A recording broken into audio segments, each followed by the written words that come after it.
Akala ko noon kapag nawalan ka ng asawa, tapos na rin ang buhay mo. 2 taon nang nakakalipas nung biglang mamatay ang asawa kong si Mike. Sa isang pikit lang ng mata, naging byuda ako. Naiwan sa akin ang 2 naming anak, si Justin at si Sophie. Mula noon, ginawa ko ang lahat para maging matatag. Bawal akong mapagod, bawal akong umiyak sa harap ng mga bata. Inisip ko na lang na siguro'y nakatadhana na akong tumandang mag-isa para lang mapalaki sila ng maayos. Ang isip ko, sarado na ang puso ko para sa pag-ibig. Pero hindi ko inaasahan ang pagdating ni Harry. Si Harry ang nakababatang kapatid ng asawa ko. Hiwalay siya sa asawa niya at may sarili ring lungkot na pinagdadaanan. Hindi ko akalain na sa simpleng pagtulong niya at sa araw-araw naming pagsasama, muling titibok ang puso ko. Pero ang mahirap at masakit, kapatid siya ng mister ko. Dear Miss Kay, magandang araw po sa inyong lahat. Ako po si Celia, 37 years old na. 2 taon pa lang ang nakakalipas mula nung pumanaw ang asawa kong si Mike. Biglaan ang pagkawala niya at sa isang pikit lang ng mata, naiwan akong nag-iisa sa buhay kasama ang 2 naming anak. Noong mga unang buwan, pakiramdam ko ay katapusan na rin ang mundo ko. Paano ko nga babubuhayin ang mga bata? Paano ko magsisimula ulit?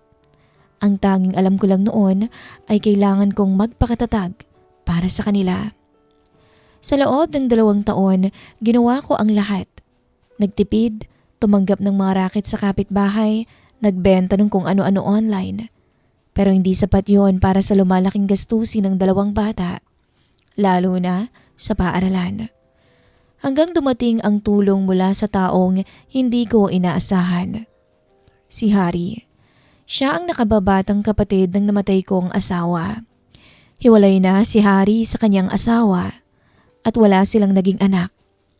Mula nung mawala si Mike, palagi siyang nagtatanong kung kumusta na kami ng mga bata. Ngunit hindi ko rin naman gustong maging pabigat sa kanya. May sarili rin naman siyang buhay at may mga kinakaharap na problema. Isang araw, bumisita si Harry sa bahay. Dala niya ang isang maliit na bag ng groceries para sa mga bata at 2 kahon ng paborito nilang merienda. Ate Celia, tawag niya sa akin habang nakaupo kami sa maliit naming sala. Hiring yung opisina namin kaya naisip kita kaagad. Graduate ka ng college, hindi ba? Alam kong kailangan mo ng regular na trabaho at marunong ka namang gumamit ng computer. Anya. Napatingin ako sa kanya. Kalahati ay nagulat at kalahati ay natuwa. Sigurado ka ba, Harry? Baka naman mapahiya ka lang at masira pang pangalan mo dahil sa akin kung magkamali ako. Tsaka matagal na akong hindi nakakapagtrabaho sa opisina. Gumiti si Harry. Yung ngiti niyang nakakabawas ng kaba. Ako ang bahala sa'yo. Tutulungan kita sa adjustment period. Ipasa natin ang resume mo bukas. Doon nagsimula ang lahat. Lunes ng umaga, maaga akong nagising para ihanda ang baon ng mga bata bago sila pumasok sa paaralan. Pagkatapos, inayos ko ang aking sarili.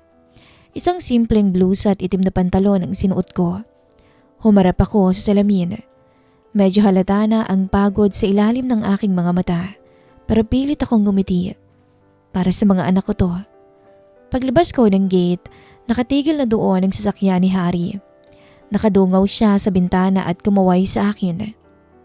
Magandang umaga, Ate Celia. Handa ka na ba? Tanong niya nang makalapit ako. Medyo kinakabahan, Harry, pero handa na. Tugon ko habang sumasakay sa tabi niya. Mabango ang loob ng sasakyan niya at malinis. Habang nasa daan kami, pinapaliwanag niya sa akin ang mga dapat kong asahan sa opisina. Kung sino ang manager, kung sinong mga makakasama, at kung ano-ano ang mga pangunahing gawain. Napakakalmado lang niyang magpaliwanag. Wala siyang ibang ginawa kundi ang paalalahanan ako na huwag matakot at magtanong kung may hindi ako maintindihan. Pagdating sa opisina, pinakilala niya ako sa HR manager. Dahil sa tulong at rekomendasyon na rin ni Harry, maayos na naibigay ang mga papel ko at natanggap agad ako sa trabaho para sa isang buwang subok o trial period. Inilaan ang talahanayan ko malapit lang sa cubicle ni Harry. Noong unang linggo, halos hindi ako makatingin sa iba dahil sa sobrang kaba. Natatakot akong magkamali sa mga encoding at sa pag-aayos ng mga folders sa computer. Pero tuwing makikita ni Harry na natatagalan ako sa mga gawain, kusa siyang tatayo mula sa upuan niya at lalapit sa akin. Ganyan lang yan. Bulong niya habang nakatayo sa tabi ko at itinuturo ang screen ng computer. I-click mo lang to, tapos i-save mo rito. Huwag kang magmadali. Salamat, Harry. Pasensya ka na kung mabagal ako. Sagot ko. Ano ka ba? Natural lang yan sa umpisa. Sanay ka na rin dyan paglipas ng ilang araw. Sagot niya habang nakatitig sa akin nang may matamis na ngiti. Mabilis na lumipas ang mga linggo. Naging bahagi na ng pang-araw-araw kong buhay ang pagpasok sa opisina kasama si Harry. Sabay kaming pumapasok sa umaga at minsan ay sabay rin kaming umuwi sa hapon kapag hindi niya kailangan na mag-overtime. Dahil sa madalas naming pagsasama, unti-unti kong nakilala si Harry. Hindi lang bilang nakababatang kapatid ng yumao kong asawa, kundi bilang isang lalaki. Nalaman ko kung gaano siya kasipag at kung paano siya ginagalang ng mga kasamahan namin sa trabaho. Nalaman ko rin ang lungkot tungkol sa mga pinagdaanan niya nang makipaghiwalay sa kanya ang dati niyang asawa. 1 taon na ang nakararaan. Tahimik lang pala siyang magdala ng sakit at hindi siya mahilig magkuwento. Isang tanghali, habang kumakain kami ng tanghalian sa maliit na kainan malapit sa opisina, napag-usapan namin ang mga bata.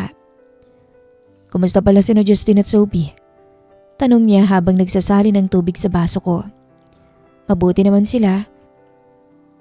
Tuwang-tuwa nga dahil nakabili ako ng bagong gamit nila sa school dun sa unang sahod ko.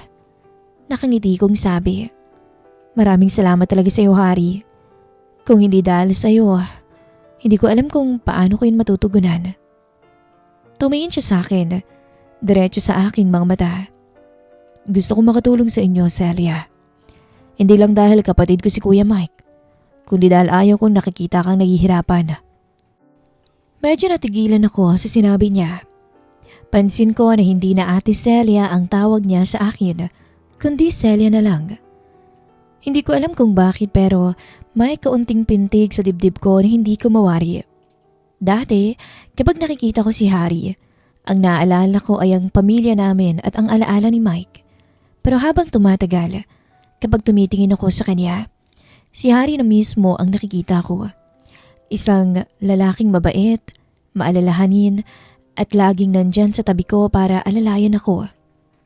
Isang hapon, habang inaayos ko ang mga papel sa desk ko bago umuwi, lumapit siya at nilagay ang isang tasa ng mainit na kape sa tabi ng laptop ko. Pampagising.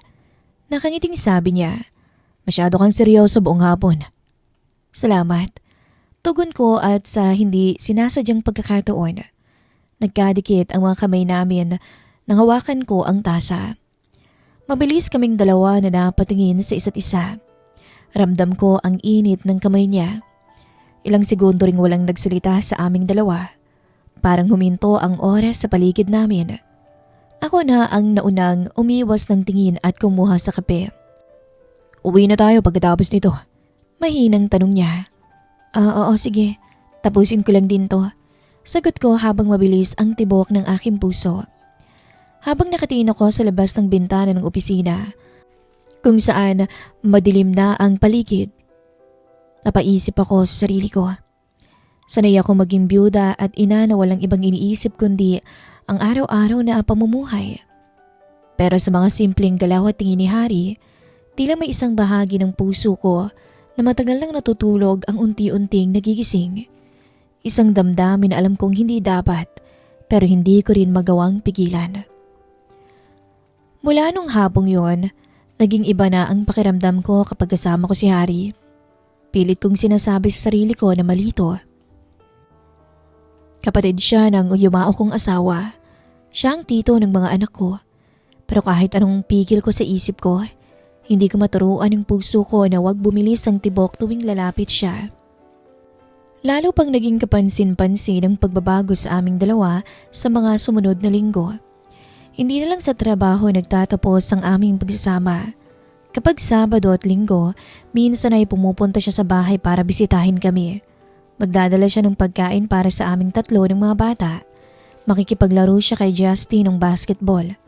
Tuwang-tuwa ang mga bata sa kanya. Sa tuwing nakikita ko silang nagtatawanan sa sala, may kakaibang saya akong nararamdaman. Matagal nang walang lalaking figura sa bahay mula nung mawala si Mike. Ang presence ni Harry ay nagdala ng bagong sigla sa aming tahanan. Isang Sabado ng hapon, habang naglalaro ang mga bata sa labas, nakatayo ako sa kusina at naghahanda ng merienda. Pumasok si Harry para kumuha ng inumin. "Kailangan mo ba ng tulong, Celia?" Tanong niya habang nakasandal sa pintuan ng kusina.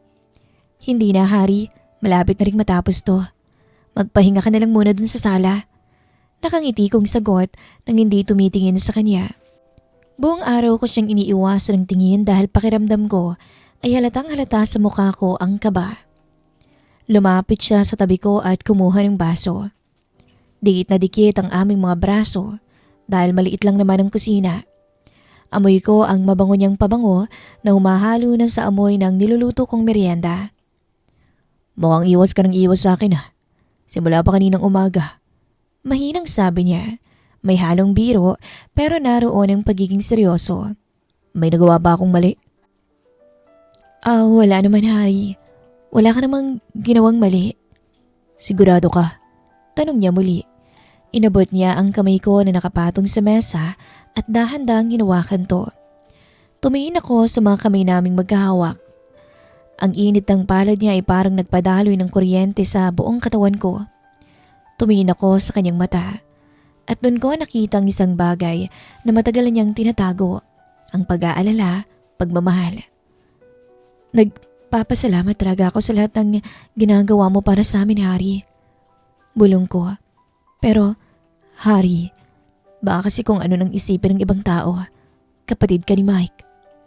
Bumuntong hininga si Harry at mas sinigpitan pa ang pagkakahawak sa kamay ko. "Celia, 2 taon nang nakalipas. Wala na si Kuya. Mahal ko ang kapatid ko at alam kong mahal mo rin siya. Pero buhay pa tayo. Naisip mo ba na baka nakalaan din ang buhay ko para alagaan ka tong mga bata?" Walang lumabas na salita sa bibig ko.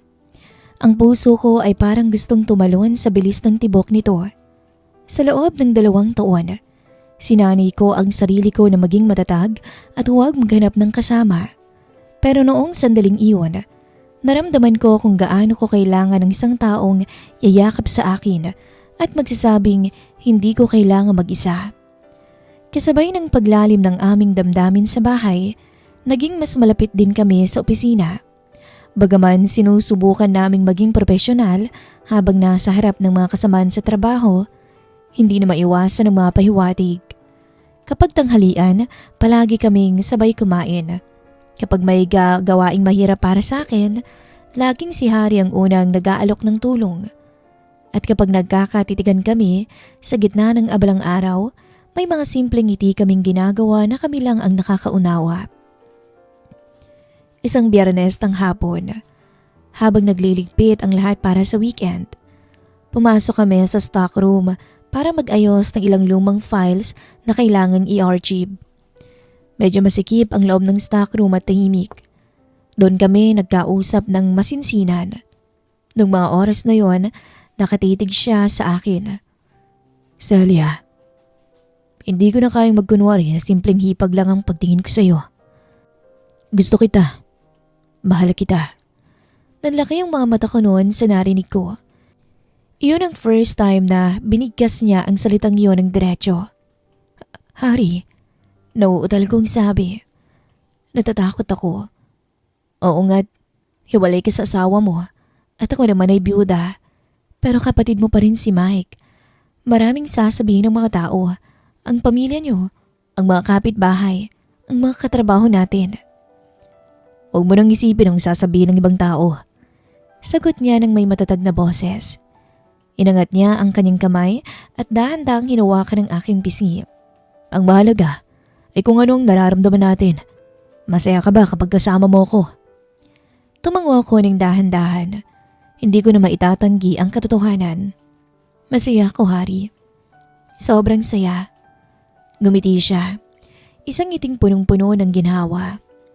Dahan-dahan niyang diyoko ang kanyang ulo at inilapat ang kanyang mga labi sa akin. Isang mahaba at mainit na halik na nagpapadama sa akin ng seguridad at kalinga. Ang aming unang halik sa loob ng stockroom kung saan hindi tanaw ng CCTV. Nang lumabas kami, nung hapong yun alam kong nagbago ng lahat. Hindi na lang kami basta magbayaw o magkasama sa trabaho. May bago ng ugnayan na nabuo sa aming dalawa. Isang relasyong binuo sa gitna ng lungkot at pag-unawa. Habang nagmamaneo si Hari pauwi sa aming bahay nung gabi na yon, nakahawak ang kanan niyang kamay sa kaliwa kong kamay. Walang masyadong nagsasalita sa aming dalawa pero ang katahimikan ay hindi nakakailang. Ito ay katahimikan ng dalawang taong nakatagpo ng kapayapaan sa piling ng isa't isa. Gusto ko maging maayos ang lahat para sa atin, sabi ni Hari habang nakatingin sa kalsada. Dahan-dahanin lang natin. Ipapaliwanag natin sa mga bata kapag handa ng lahat. Salamat, Hari. Nakangiti kong sagot habang nakatingin sa maliwanag na ilaw ng kalsada. Sa loob ng 2 taon, hindi na ako natatakot sa kinabukasan. Alam kong marami pang pagsubok na darating. Ang pagtanggap ng mga bata, ang sasabihin ng aming pamilya, at ang mga chismis sa paligid. Pero habang hawak ni Hari ang kamay ko, pakiramdam ko ay handa kong harapin ang kahit na ano. Mabilis na lumipas ang ilang buwan mula nang maging opisyal ang aming relasyon ni Hari. Sa panlabas, maayos ang lahat. Masayang-masaya kami sa trabaho at patuloy pa rin ang pagiging mabuting tito ni Hari kina Justin at Sophie. Pero sa kabila ng aming saya, hindi pa rin namin nasasabi sa mga bata at sa pamilya ang tunay na estado ng aming damdamin. Nagkasundo kami na maging maingat. Ayaw naming mabigla ang mga bata. Isang gabi ng Biyernes, nagkaroon ng salo-salo sa bahay ng nanay ni Hari. Ang aking biyanan na si Nanay Rosa. Kaarawan nito ng isa sa mga pinsan ng mga bata. Katulad ng dati, kasama ako at ang 2 kong anak. Naroon din si Hari. Habang nakaupo kami sa mahabang lamesa sa bakuran, masayang nagkukwentuhan ng lahat. Tahimik lang ako sa tabi habang pinapanood si Justin at Sophie na nakikipaglaro sa kanilang mga pinsan. Biglang nagsalita si Rosa o si Nay Rosa habang nag-aabot ng plato ng pansit. Naku, Celia. Tuwang-tuwa talaga ako at tinulungan ka ni Hari sa trabaho. Para sa mga bata, maaasahan talaga yung anak kong yan. Ngumiti ako ng bahagya. Opo, Nay Rosa. Sobrang laki nga po ng pasasalamat ko kay Hari eh.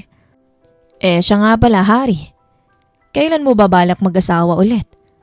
Abay, 35 taong gulang ka na.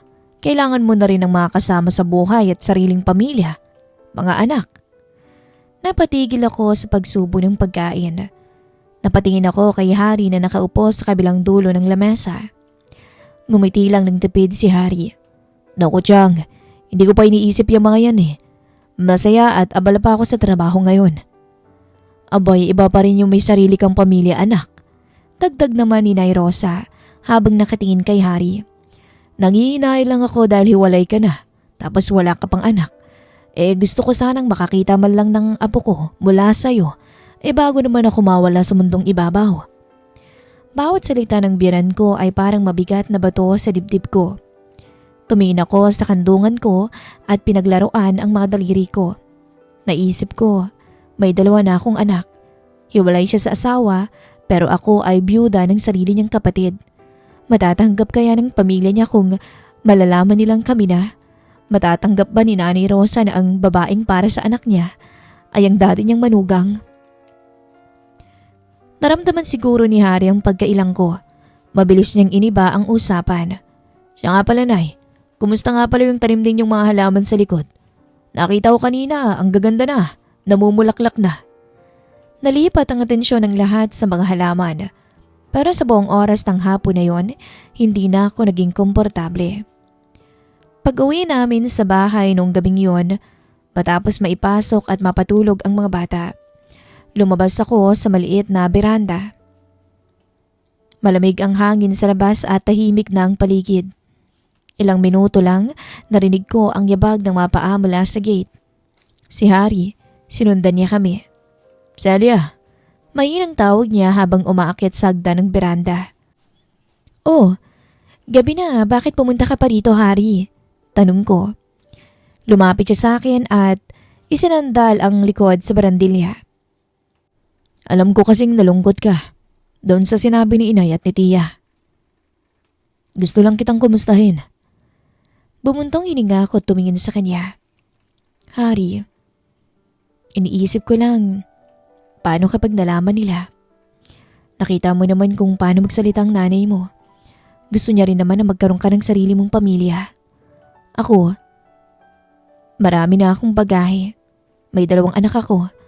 At biyuda ako ng kapatid mo. Baka sabihin ng pamilya mo na sinamantala ko naman ang kabaitan mo." Inabot ni Harry ang 2 kong kamay at hinawakan ito ng mahigpit. "Celia, ang mahalaga ay ang nararamdaman natin ngayon. Hindi ko kailangan ng bagong pamilya dahil pamilya na ang turing ko sa inyo ni Justin at Sophie. At patutunayan ko yun sa kanila kapag dumating ng tamang panahon." "Pero kailan yung tamang panahon, Harry? Hanggang kailan tayo magtatago sa opisina? Hanggang kailan tayo magkukunwari sa harap ng pamilya mo?" Hindi ko napigilang itanong na may kaunting luha na lumabas sa mga mata ko. Inilapit niya ako sa kanya at niyakap ng mahigpit. Inilagay ko ang mukha ko sa dibdib niya at doon naramdaman ang mabilis na tibok ng kanyang puso.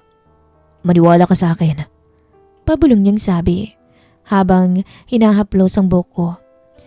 "Hahanap ako ng tamang pagkakataon para kausapin si nanay. Hindi ko pwedeng ipagpalit ang sayang nararamdaman ko ngayon dahil lang sa takot ko sa kanila." Naging mas maingat kami sa mga sumunod na araw. Pero hindi mo maikakaila ang katotohanan kapag palagi kayong magkasama, may makakahalata. Isang hapon sa opisina, natapos ng oras ng trabaho at halos lahat ng empleyado ay nakauwi na rin. Nag-iwan lang ako ng ilang papeles sa mesa ng supervisor bago umuwi. Si Harry naman ay naghihintay sa akin sa labas. Habang pababa ko sa hagdan, nakasalubong ko si Karen, isa sa mga matagal ng empleyado at pinakamalapit na kaibigan ni Harry sa opisina. "Oh, Celia, hindi ka pa pala nakakauwi?" Tanong ni Karen habang inaayos ang kanyang bag. "Pauwi na rin, Karen. Tinapos ko lang yung mga report." Sagot ko habang nakangiti. "Sabay ba kayo ni Harry?" Nag-aalin lang ang tanong niya. Bahagya akong natigilan. Oo. Dadaan kasi siya sa bahay para maghatid ng ilang mga laruan para sa mga bata." Tumingin sa akin si Karen ng may malalim na pag-unawa. Tapos ay ngumiti ng bahagya. "Celia, wag mong mamasamain ha. Matagal ko nang kakilala si Harry. Nung hiwalayan siya ng asawa niya nung araw, matagal niyang naging malungkot. Ngayon ko nga lang siya ulit nakitang laging nakangiti at masigla sa trabaho eh." Hindi ako nakapagsalita kaagad. "Huwag kang mag-alala." Patuloy ni Karen habang tinatapik-tapik ang balikat ko. "Wala naman akong sasabihing masama sa iba. Nakikita ko lang kung paano kanya tingnan at kung paano mo siya pangalagaan. Deserve naman ninyong dalawa na maging masaya kung may mararamdaman kayo sa isa't isa. Wala naman sigurong magiging problema. Huwag niyo na lang sigurong isipin ang chismis rito kung sakaling may makakahalata pang iba." Nakahinga ako ng maluwag at napangiti. "Salamat, Karen." Pagbaba ko sa lobby, nakatayo si Harry malapit sa pinto. Nakatingin sa kanyang telepono. Nung makita niya ako, agad na lumabas ang isang matamis na ngiti sa kanyang muka.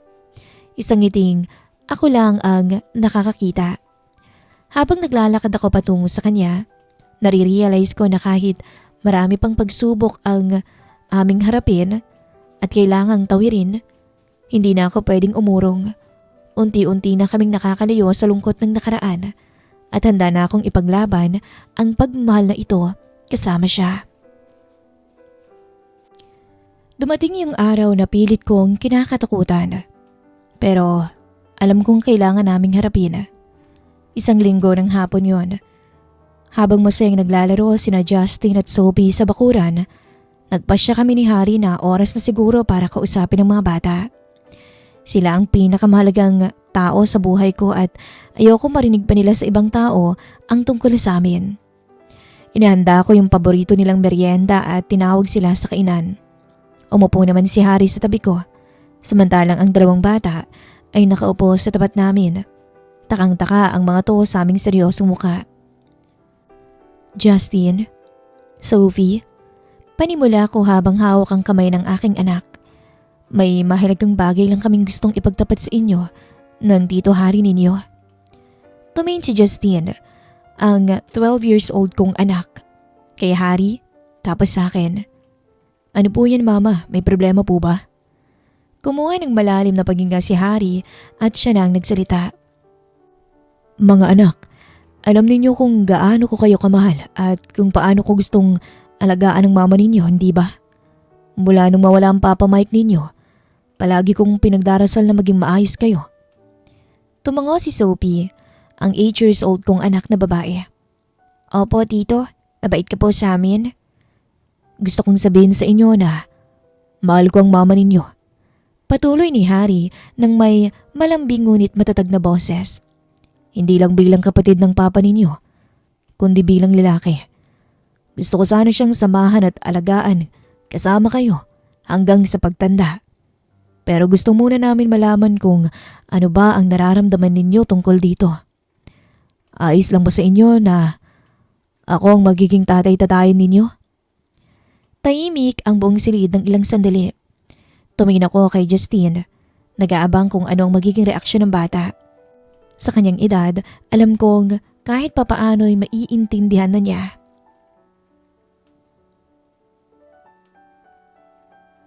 Pero natatakot akong isipin niya na pinapalitan na namin ang alaala ng kanyang ama. Subalit maya-maya, ngumiti si Justin at tumingin sa aming dalawa. Mama, Tito Harry, hindi naman po kami galit. Nakikita nga po namin masaya si mama kapag kasama ka eh. Nung nawala si papa, palaging umiiyak si mama gabi-gabi. Pero ngayon, nakikita na ulit namin ni Sophie na tumatawa siya.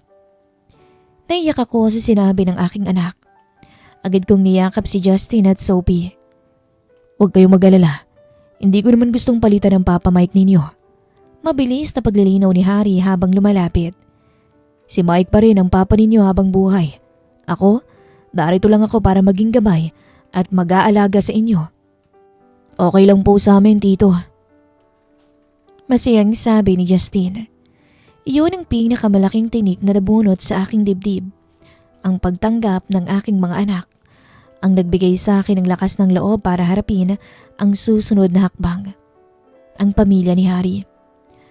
Pagkalipas pa ng ilang araw, nagpunta naman kami ni Harry sa bahay ng kanyang ina. Akala ko, dahil tanggap na kami ng mga anak ko, magiging madali na rin ang lahat. Pero doon ako nagkamali. Habang nakaupo kami sa sala, inabot ni Harry ang kamay ko sa tapat ng kanyang ina. Daan-daan niyang pinaliwanag ang lahat. Nay, naparito kami para sabihin sa inyo na mahal namin ang isa't isa ni Celia. Kami na po at may relasyon kaming dalawa. Diretsahang pahayag ni Harry. Biglang napatigil si Nay Rosa. Ang tasa ng kape na hawak niya ay halos maibagsak niya sa mesa. Ano? Sigaw ng matanda habang mabilis na tumayo. Nababaliw na ba kayong dalawa? Nay, pakinggan niyo muna kami. Wika ni Harry. Pero tinaas ni Nay Rosa ang kanyang kamay para patahimikan siya. Hindi. Kayo ang makinig sa akin. Galit na sabi ng matanda at saka sa akin tinuon ang kanyang pansin. Celia, asawa ka ng namatay kong anak. Si Harry, kapatid siya ng mister mo. Ano na lang ang sasabihin ng mga kamag-anak natin? Abay isipin niyo nga yung ginagawa ninyo. Nanginig ang buong katawan ko sa takot at hiya. Yumuko na lamang ako habang patuloy na dumaloy ang aking mga luha. Nay, 2 taon nang wala si Mike. Depensa ni Harry habang tumatayo na rin. Buhay pa kami. Pareho kaming malungkot at Tinutulungan lang namin ang isa't isa. Hari, maraming babae. Hindi lang si Celia. Maraming iba dyan. Putol ni Nay Rosa. Halos mawala ng boses sa galit. Sa dinami-dami ng babae sa mundo, bakit naman ang asawa pa ng kuya mo? Nagmumukha kayong walang respeto sa alaala ni Mike. Napahawak sa kanyang dibdib ang matanda. Tila nahihirapang huminga sa sobrang sama ng loob. Tumingin siya sa akin na may halong puot at panunumbat. Ikaw Celia, sige nga, paano ang mga anak ninyo ni Mike? Naiisip mo ba ang pakiramdam ng mga bata? Ano, ang tito nila na nakasanayan nilang tawaging tito, bigla-bigla ay magiging tatay nila? Hindi ba kayo naiilang? Hindi ba kayo nadedemonyo sa ginagawa ninyo? Nay, tanggap na kami ng mga bata. Giit ni Harry. Nakausap na namin sina Justin at Sophie. Natural, mga bata yun. Wala pa silang alam sa husga ng mundo. Sigaw ulit ni Nay Rosa. Pero ang mga kamag-anak natin, ang mga tao, mga kapitbahay, baboy ang turing nila sa inyo kapag nalaman nila to.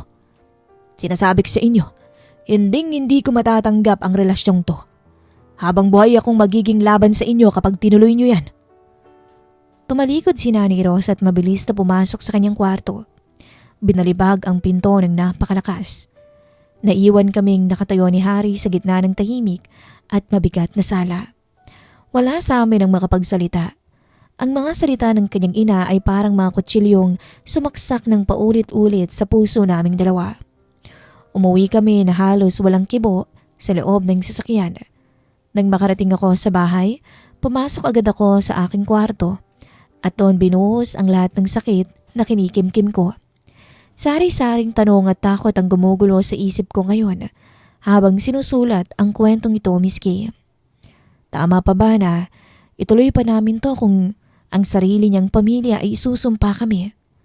Kakayanin ko bang makita si Harry na tinatakwil ang sarili niyang ina dahil lang sa akin?